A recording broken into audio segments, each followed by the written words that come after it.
E agora vamos falar também sobre o negacionismo. O que é negacionismo? Essa palavra que tem sido tão presente ao longo dos últimos anos, não só no Brasil, por conta do negacionismo da vacina, do negacionismo eleitoral, né, de você negar que o sistema eleitoral funcionava, que ele era confiável, mas também agora recentemente, por conta das tragédias climáticas no Rio Grande do Sul, a gente tem ouvido falar bastante também em negacionismo climático. Então, negacionismo significa você selecionar certos fatos e negar outros fatos igualmente relevantes para defender a sua própria ideologia ou visão de mundo. Em 2016, um dicionário estrangeiro escolheu como palavra do ano a palavra pós-verdade, que ela sim tem um pouco a ver com negacionismo, mas eu não gosto muito de adotar essa palavra porque ela aproxima a palavra mais de verdade do que de negação, ou seja, de um oposto. Negacionistas, eles gostam de se considerar pessoas céticas, só que eu acho isso algo muito equivocado de se fazer, porque o ceticismo ele é inclusive usado na ciência para construir novos conhecimentos, enquanto o negacionismo não. O negacionismo ele nega aqueles fatos que já estão basicamente estabelecidos como verdades. E ele muitas vezes foi fomentado por organizações e instituições internacionais visando aí defender os próprios interesses, e vou falar um pouco mais sobre isso adiante. E o negacionismo ultimamente ele tem sido usado como uma ferramenta política, uma ferramenta para perpetuação no poder, para que políticos defendessem aquilo que era conveniente, que era politicamente conveniente naquele determinado contexto. Então, no caso de uma pandemia, por exemplo, é muito mais fácil você negar a gravidade de uma doença que estava tomando conta do mundo e tentar continuar seus planos como já traçados inicialmente, do que você ter que aceitar que você vai ter que mudar toda uma estratégia de mandato ou toda uma estratégia de eleição. Isso a gente viu acontecer não só no Brasil, mas outros países inicialmente fizeram isso durante a pandemia de Covid-19, como foi o caso do Reino Unido apenas no começo pelo Boris Johnson. Isso acabou mudando depois. O Donald Trump levou isso um pouco mais adiante, mas eu não acredito que isso tenha acontecido em maior escala em outro país do que no Brasil. Políticos negacionistas, eles gostam de se colocar como a personificação da verdade, chegando a tal ponto que o que eles querem fazer? Que aquilo que eles falam, aquilo que eles defendem, seja considerado verdade por parte da população apenas porque eles dizem. É isso que eles buscam. E o negacionismo, ele é culpa da internet? Será que dá pra gente falar que é? É muito complicado a gente dizer isso, mas a gente pode falar que a internet ajudou na disseminação do negacionismo, tá bom? E o negacionismo, ele é uma desconstrução da ciência. Mas um pouquinho mais cedo eu falei para vocês que o negacionismo foi, ao longo da história, fomentado por instituições e organizações internacionais. Por que eu falei isso? Que eu vou contar uma história para vocês agora sobre a estratégia do tabaco, como que ela surgiu, e aí eu consigo ilustrar por que eu falei isso. Mais ou menos na década de 50, quando começaram a sair os primeiros estudos ligando o fumo ao câncer de pulmão, o que aconteceu? A indústria do tabaco norte-americana, principalmente, ficou muito preocupada com isso, porque tinha medo que as pessoas parassem de fumar e porque ficariam preocupadas com as suas saúdes. Mas então essa indústria resolveu se unir para bolar uma estratégia. Qual estratégia foi essa? A estratégia do tabaco. Então, representantes das principais indústrias do tabaco se reuniram em um hotel nos Estados Unidos e traçaram essa estratégia que consistia em basicamente gerar dúvidas sobre isso. Então, eles resolveram contratar especialistas em relações públicas, especialistas e cientistas também, para que publicassem estudos dizendo basicamente que, olha, pode até ser que o tabaco cause câncer nas pessoas, mas também existem outras causas possíveis. Então, ainda não há consenso sobre isso. Então, eles de alguma maneira buscaram gerar dúvidas na população para que a população pudesse escolher no que seria mais conveniente acreditar. Eles publicaram, então, como parte dessa estratégia, um artigo simultaneamente, e é absurdo a gente falar isso, mas isso aconteceu, em mais de 400 jornais norte-americanos, falando justamente sobre isso, né? Sobre essa falta de consenso sobre todas as outras possíveis causas que poderiam levar a população a ter câncer para que elas continuassem a fumar. E o mesmo aconteceu depois, posteriormente, quando começaram a sair os primeiros estudos ligando a indústria fóssil, ou seja, a indústria do petróleo, ao aquecimento global e às mudanças climáticas.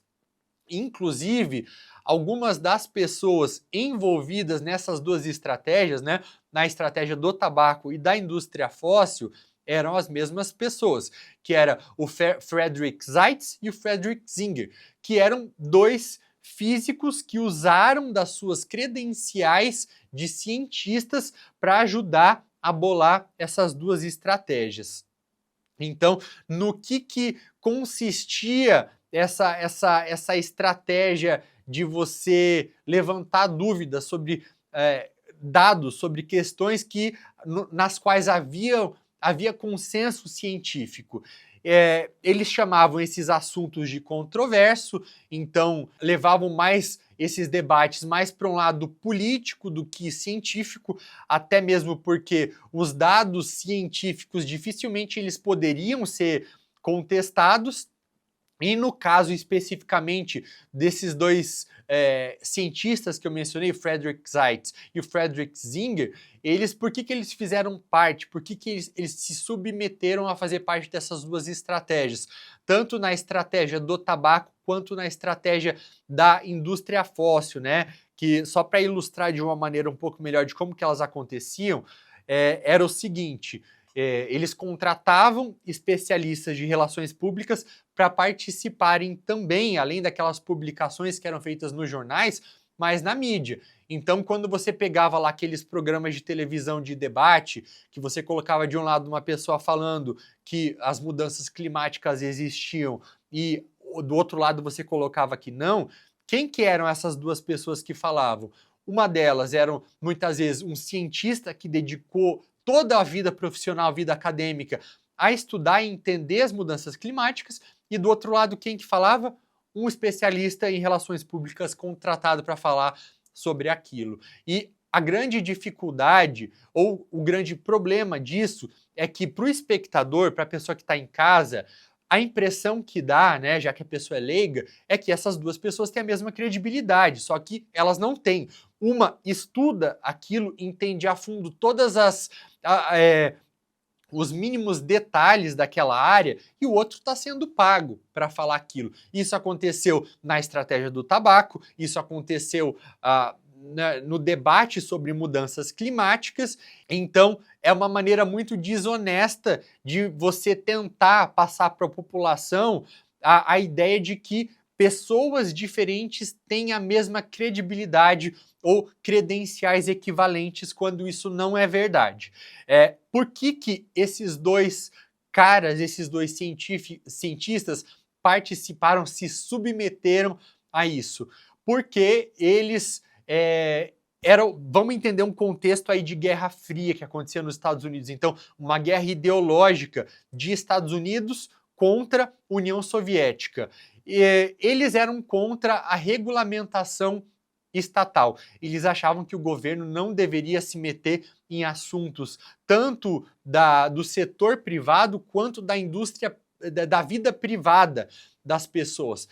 Como que o governo faria isso, por exemplo, na indústria do tabaco? Tentando aí regulamentar o fumo, colocando taxas, impostos no cigarro para que fumar se tornasse mais caro. Mesma coisa em relação à indústria fóssil, só que acontece que essas pessoas, esses cientistas, ao fazerem isso, ao tentarem defender esse tipo de não intervenção estatal a qualquer custo, acabaram agindo como os soviéticos, que eram aqueles inimigos que eles tentaram combater inicialmente, ou seja, havia uma ideologia por trás de tudo, e eles acabaram então agindo como os próprios inimigos que eles tentavam combater.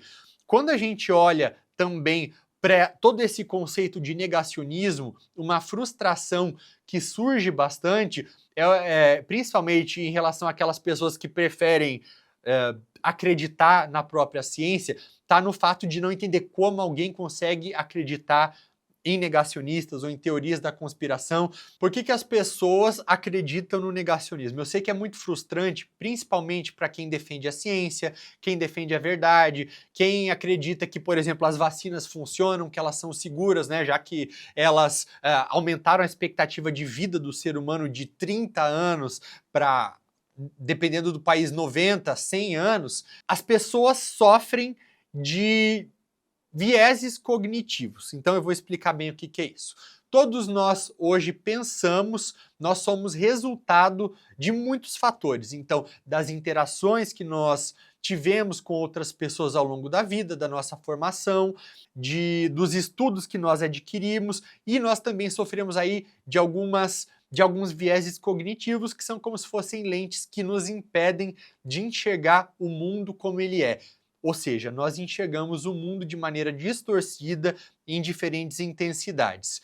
Uma desses vieses cognitivos é a teoria da dissonância cognitiva, que fala basicamente que o ser humano ele é munido de quase uma ferramenta de autodefesa na qual ele quer sempre proteger o seu próprio ego. Então, as pessoas elas não gostam de estar erradas, elas preferem muitas vezes refutar uma informação a admitir que elas precisam mudar a maneira de pensar para se adequar aos fatos e à ciência. Então, você gosta de estar errado ou errada?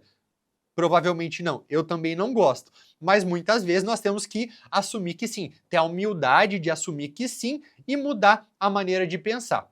Como que funciona a cabeça de uma pessoa comum? Ela pensa de determinada maneira, vem um fato externo ou uma informação externa atinge essa pessoa ela vai raciocinar sobre aquilo e o normal que aconteça, né, é que ela vai mudar a maneira de pensar e pronto. Com o negacionista, não. O negacionista, essa informação vem, ela vai ameaçar o ego dessa pessoa, essa pessoa vai refutar essa informação porque ela não vai ter a humildade ou a capacidade de reconhecer que estava errada e vai reter parte dessa informação e vai refutar o resto. Então é isso. Existe também uma busca pela conformidade social. O que é essa busca pela conformidade social? É uma tendência que as pessoas têm de tentar estarem harmonizadas com o pensamento de quem a cerca. É por isso que a gente vê que nas famílias muita gente acaba tendo posicionamentos políticos muito parecidos, porque nós temos sim essa tendência de estarmos alinhados ideologicamente com as pessoas com as quais nós convivemos. Existe o viés confirmatório, que é a tendência humana de querer confirmar aquilo que a gente já pensa. Isso tem a ver um pouco também com a teoria da dissonância cognitiva, porque né, desse modo nós nos sentimos mais inteligentes, então é quase como se nós estivéssemos constantemente buscando informações para confirmar algo que nós já cremos que já sabemos. Existe o efeito Dunning-Kruger, que talvez de uma maneira um pouco mais grosseira seja dizendo a frase para eu poder explicar de que quanto mais burra uma pessoa, mais ela se acha inteligente. Por quê? Porque as pessoas mais inteligentes, elas têm noção de onde termina o próprio conhecimento, enquanto a pessoa um pouco mais ignorante, ela vai sempre tentar demonstrar que ela conhece e sabe de todos os assuntos. É quase que você já parou para estudar sobre um assunto e quanto mais você leu sobre aquele assunto, mais você pensou, nossa, eu não sei nada sobre esse assunto. Pois é, porque o inteligente ele tem noção de que existe uma imensidão de conhecimento a ser adquirido, enquanto aquela pessoa que não é tão inteligente, ela superestima o próprio conhecimento.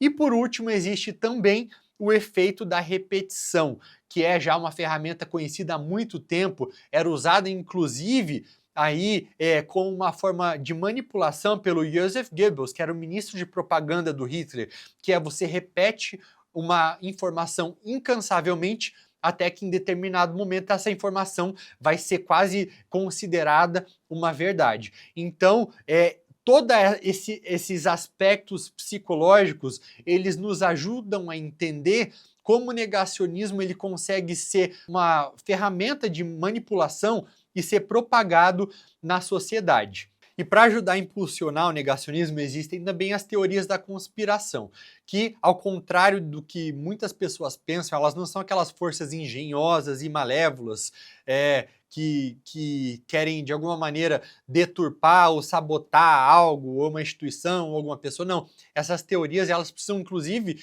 que pessoas com certa inteligência, com certo conhecimento, colaborem para que elas sejam feitas, né? Porque essas pessoas precisam aí pegar meias verdades e distorcer esses conceitos para criarem essas teorias. E nessas teorias, a falta de provas, elas não são vistas pelo que elas realmente são, que é a falta de provas. Não, elas são quase como se fosse aí o trabalho bem executado por alguém ou alguma instituição para tentar acobertar algo. Então, teorias da conspiração, elas fornecem normalmente explicações muito dramáticas para os eventos que acontecem no mundo, são uma prova de que o efeito Dunning-Kruger realmente funciona, né? Até mesmo porque pessoas que têm uma tendência maior em reconhecer a própria falta de conhecimento e de tentar e de assumir que certos assuntos são muitas vezes complexos para compreensão da pessoa comum, e quando eu falo pessoa comum, eu digo aquela que não tem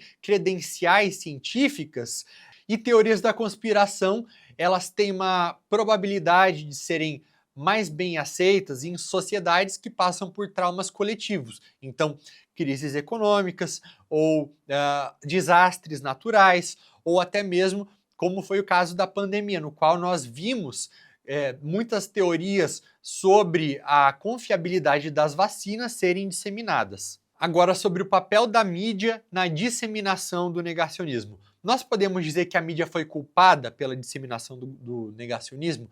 Em parte, sim. Por quê? Por conta, aí talvez, daquela busca artificial pela imparcialidade. O que eu quero dizer com isso? Que muitos veículos de imprensa, eles tentam aí, eles acreditam que imparcialidade seja sinônimo de credibilidade. Só que existem alguns assuntos nos quais não existe imparcialidade. Ou, então, assim, como que você vai falar, ou como que você vai dar o mesmo tempo de fala para duas ideias opostas, sendo que uma delas pode ser uma completa mentira. No caso aí, mudanças climáticas. Se eu dou 3 minutos de fala para alguém que diz, o ser humano ele está acelerando as mudanças climáticas no mundo, como que eu vou dar o mesmo tempo de fala para alguém que diz ao contrário, sendo que 97% dos cientistas estão de acordo que o ser humano está causando ou está acelerando as mudanças climáticas? Então é isso. São em momentos como esses que essa busca forçada pela imparcialidade acaba dando espaço para aquelas ideias que ajudam a disseminar o negacionismo. Existem histórias, existem situações nas quais há apenas um lado. Então, é nesse aspecto que a imprensa ajudou. Foi o caso, por exemplo, das vacinas. Como que surgiu a história de que as vacinas fazem mal? Quando um médico inglês, o Andrew Wakefield, publicou um estudo na revista The Lancet, que é uma revista científica, tentando estabelecer uma relação entre vacina e autismo. Como que foi isso? Ele publicou um estudo coassinado por outros 12 autores, no qual ele falava, né, ó, vacina pode aumentar a probabilidade de uma criança ter autismo.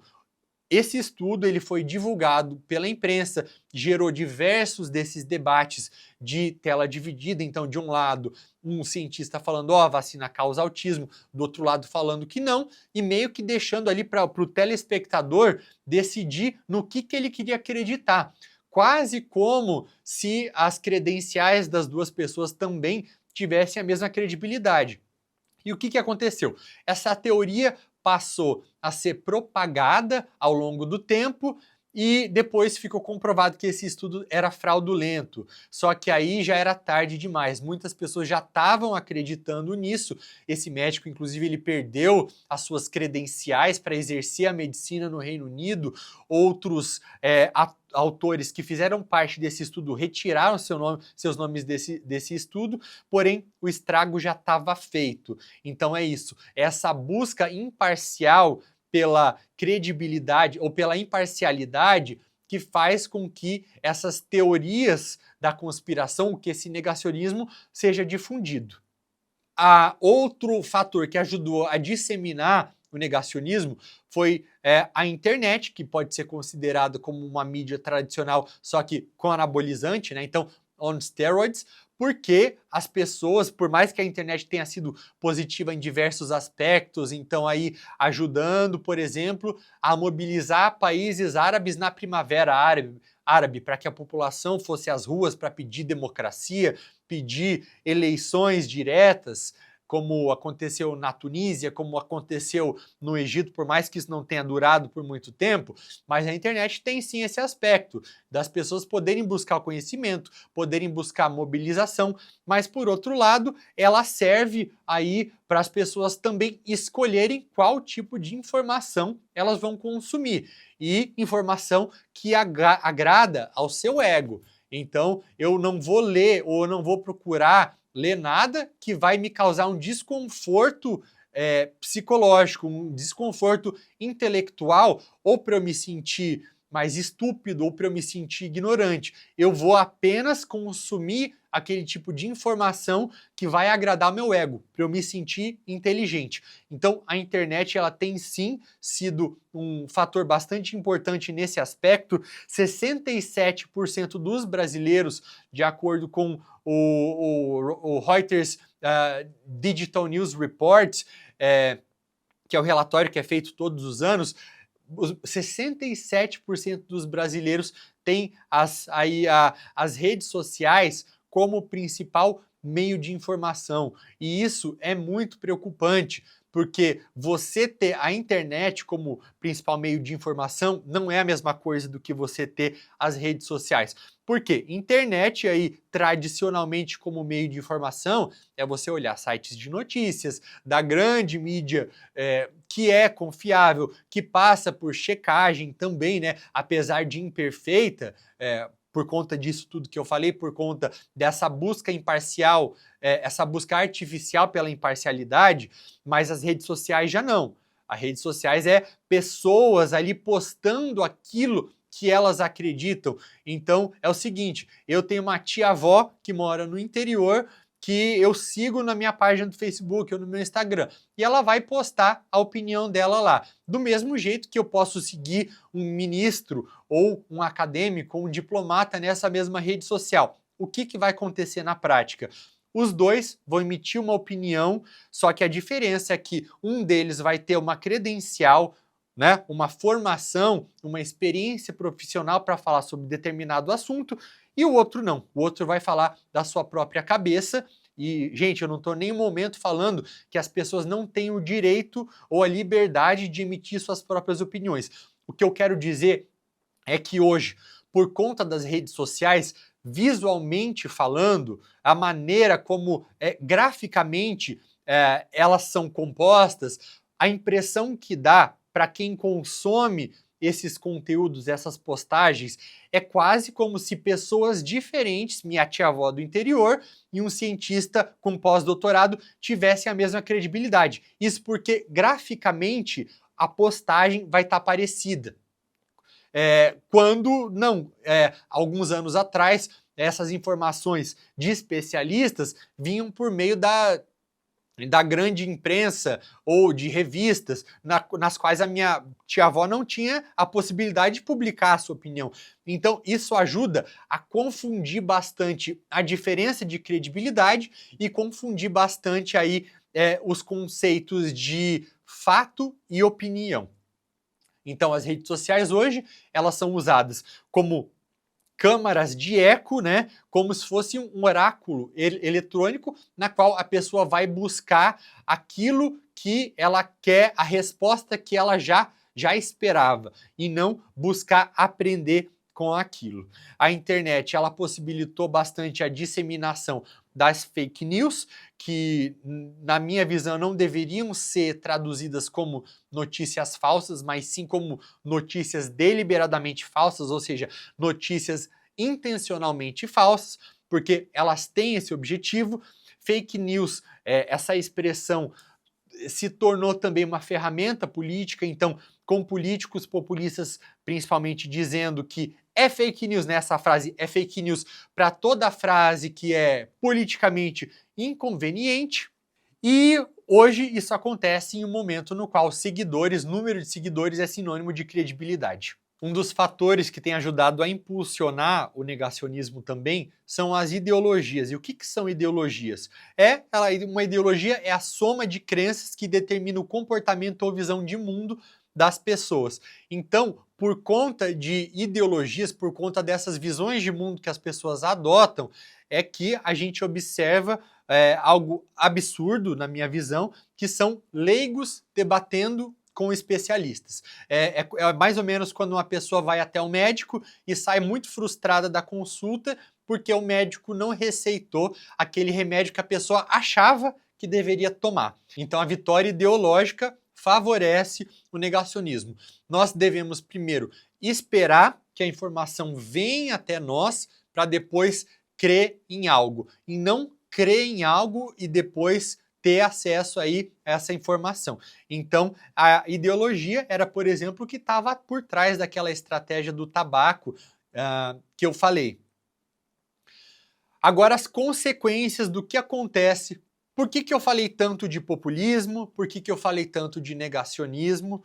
Por quê? Se o populismo por si só já tem aquelas consequências devastadoras para a democracia, que permitem com que haja uma erosão democrática, que permite que políticos transformem democracias em regimes autoritários, que eles fiquem no poder sem sair mais, e se o negacionismo por si só também tem aquelas consequências devastadoras, como a gente viu no caso aí do negacionismo das mudanças climáticas com a indústria fóssil. Por outro lado, quando eles estão juntos, quando eles se unem, as consequências aí, elas são muito mais devastadoras, porque a gente está falando aí do negacionismo sendo implementado, sendo colocado em prática por alguém que está numa posição de poder central, por uma pessoa que tem o poder da caneta na mão.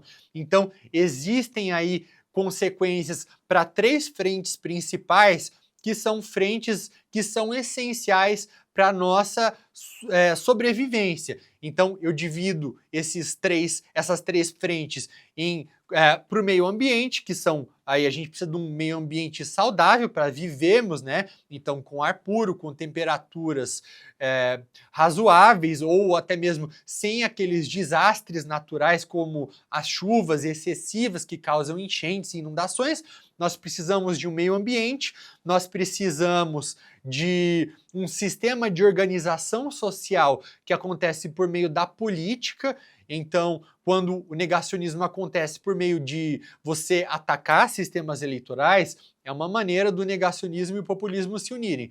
E também na saúde, como houve no caso da pandemia. Em relação ao meio ambiente, nós já vimos na prática o negacionismo climático ou ambiental sendo colocado em prática por populistas. Então, o Donald Trump, por exemplo, quando ele era presidente dos Estados Unidos, ele retirou o país do Acordo de Paris, que foi o acordo internacional mais importante para tentar angariar esforços internacionais para que os países se unissem em prol da luta contra as mudanças climáticas. Acontece que os Estados Unidos, ele é o país que mais polui no planeta. Então, o que acontece quando o principal poluidor do mundo não está disposto em colaborar na luta contra as mudanças climáticas? Isso por si só já é bastante preocupante. Só que isso não aconteceu de maneira isolada, não. No Brasil, em 2019, houve uma postura negacionista do ex-presidente Jair Bolsonaro em relação às queimadas na Amazônia. Qual que foi a postura dele quando questionado sobre o aumento dos níveis de desmatamento na Amazônia? Foi dizer que a Amazônia era a virgem que todo tarado de fora quer. Essa frase foi usada pelo ex-presidente da República. Então, os alertas de incêndio na Amazônia haviam crescido em 120% em 2019, quando foi publicado um estudo pelo INPE, que é o Instituto de Pesquisas Espaciais, relacionando as queimadas ao incêndio. O que aconteceu? O Ricardo Galvão foi demitido por conta da publicação desses estudos. E a gente já vê aí na prática que foi só necessário 2 líderes populistas negando as mudanças climáticas em 2 países diferentes para que essa luta no planeta como um todo fosse ameaçada. Isso porque o Brasil, com a Amazônia, ele tem aí 60% do seu território é ocupado pela Amazônia e ele regula todo o ciclo hidrológico do planeta. Então, o país que mais polui saindo do Acordo de Paris com o país que tem a maior floresta tropical do planeta, negando a gravidade das mudanças climáticas. 2 líderes em 2 países para ameaçar a luta contra as mudanças climáticas como um todo no planeta. 2 líderes populistas colocando o negacionismo em prática. Existem aquelas consequências para a saúde humana, algo que nós observamos também ao longo da pandemia. Então, com o Covid-19, né, com a letalidade ou a gravidade da pandemia sendo questionada, não foi o primeiro caso de populismo médico na história. Isso já aconteceu na África do Sul há alguns anos, quando o presidente do país, ex-presidente Thabo Mbeki, falou que a indústria farmacêutica ocidental estava querendo aí tirar dinheiro dos africanos, então que era para as pessoas pararem de tomar os seus antivirais. Como resultado disso, mais de 300 mil pessoas morreram no país e dezenas de milhares de bebês nasceram HIVs positivos por conta desse populismo médico realizado na África do Sul. Então, aqui no Brasil, a gente viu com a cloroquina, a hidroxicloroquina, sendo defendida, né, com esses líderes como Bolsonaro tentando se pintar como líderes fortes e que não tinham medo de se posicionar mesmo contra os conselhos de especialistas. Na própria época da pandemia, o New York Times publicou um estudo dizendo que a Covid crescia mais em países liderados por líderes populistas e houve também um resgate de argumentos que já haviam sido rebatidos, como até mesmo aquele argumento de que a vacina causava autismo. É um argumento que é comprovadamente fraudulento, já que aquele médico inglês, Andrew Wakefield, que desenvolveu aquela teoria de que a vacina causava autismo, ele foi comprovado que ele estava sendo pago por um laboratório que estava tentando patentear uma vacina concorrente à vacina que ele atacou nos seus estudos. Então, existem essas consequências até agora para o planeta, para a saúde humana e também para a política, quando você questiona também sistemas eleitorais, já que você tem uma desvalorização da democracia em prol de uma ideologia. A gente observa por conta disso a democracia sendo relativizada, eleições, sistemas eleitorais sendo contestados, a gente observa fake news sendo usadas como ferramentas para o desnorteamento político, ataques às instituições democráticas, como foram os ataques ao Capitólio norte-americano, os ataques de 8 de janeiro em Brasília também, e existem aí maneiras pelas quais nós podemos combater o negacionismo. A primeira maneira pela qual nós podemos combater o negacionismo é defendendo a ciência. Isso é algo que precisa ser feito ativamente, constantemente, por cada um de nós. Então, eu sei que parece que pedir demais é uma coisa chata, mas é justamente usando aqueles argumentos científicos que estão aqui, ó, ao nosso alcance, nos próprios smartphones, nos celulares, na internet, quando nós recebemos uma notícia que nós sabemos que é falsa ou que nós suspeitamos que seja falsa. Então, se eu recebo algo, uma informação de uma corrente de WhatsApp me dizendo que vacina X ou Y vai fazer mal, ou que as mudanças climáticas não existem, eu posso ir lá no Google ou em um buscador de notícia, procurar um artigo científico, uma entrevista com um especialista, uma publicação pela rede social de um especialista, para rebater aquele argumento para a pessoa que me mandou aquela notícia, aquela desinformação. Então, ao fazer isso, nós estamos defendendo a ciência, nós estamos defendendo as informações embasadas e baseadas em argumentos científicos, que são dados, né? Não achismo. Nós podemos fazer isso também conscientizando as pessoas, a sociedade, sobre o consumo de informação. Então, eu diversificar a maneira pela qual eu me informo. Então, se eu vejo que existe uma emissora de televisão, por exemplo, que segue uma linha editorial mais à esquerda ou mais à direita, ou se eu leio uma revista, um jornal que tem uma tendência mais para um lado ou para um outro, então qual que é a melhor coisa a ser feita? É eu ler diferentes tipos de jornais, eu me informar, eu formar a minha própria opinião sobre determinado assunto com base em diferentes fontes. Isso porque se eu me exponho a informações que são contraditórias, eu vou ter aí todos os elementos necessários para formar minha própria opinião.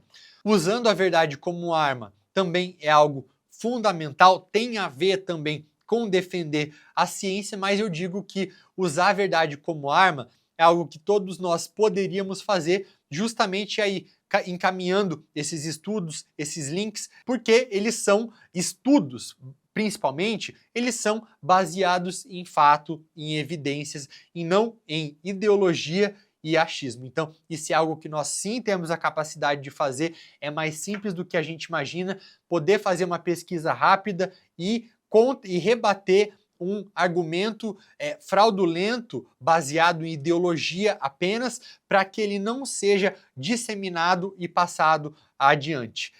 Combatendo a ignorância é algo fundamental, e não apenas a ignorância naquela sua definição de falta de conhecimento, mas também a ignorância intencional, que é aquela vontade que algumas pessoas têm de permanecer ignorante mesmo diante de novos fatos.